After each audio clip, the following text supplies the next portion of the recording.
mga kauni, ito nga pala yung bagong update ni Messenger, yung view once lang. So, kung naka-encounter ka na nito, is ganito yung bagong update niya. So, pwede naman itong gawin, or pwede mo rin itong hindi gawin. Ganyan guys, kapag may magsisend sa'yo ng photo, tapos ganyan yung nangyari, is big sabihin naka once view lang yan. So, hindi mo rin siya po pwedeng i-screenshot guys, kasi bawal. So, ganito lang siya. Punta muna tayo sa Messenger guys, at i-update muna natin yung Messenger natin. So, lagi yung sinasabi sa inyo na kailangan lagi naka-update yung ating Facebook, yung ating Messenger, at kung naka-update naman yan guys, open na natin. So, pag nandito ka na, kunyari hanapin mo yung ka-chat mo. So, ito, for example lang to, ito. Ayan, so meron nag-send sa kanya ng ganyan. So, ibig sabihin guys, na-view na yan. So, one photo, one view lang yan guys. So, paano ba ginagawa yan guys? So, pag pupunta ka dyan, punta ka dun sa may parang camera, or yung yan, yung katabi ng camera, and then magsisend tayo. Ayan, so ang gagawin mo, ganun pa rin, magsisend pa rin tayo, tapos punta ka dun sa edit. Ayan, kailangan guys is naka-off.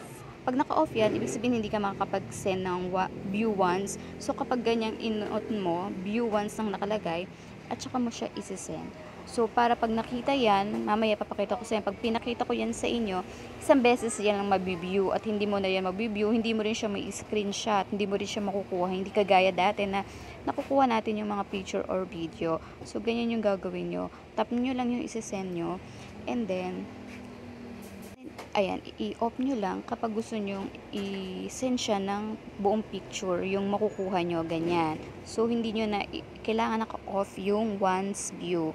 So, ganun lang talaga yung tatandaan. Sa edit nyo po yan makikita kapag isi-send mo yung picture. Ayan. So, kaya for example, tayo guys ha. Tap mo lang yung video. Ayan. Ay, yung picture. Tapos edit. Tapos, pag naka-off na ganyan, ibig sabihin makakapag-send ka ng buong picture.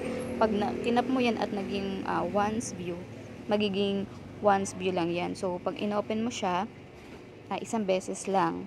So, ganun lang yung bago. So, pwede mo namang isend siya ng buong picture, pwedeng once view lang. So, nakadepende yan sa inyo.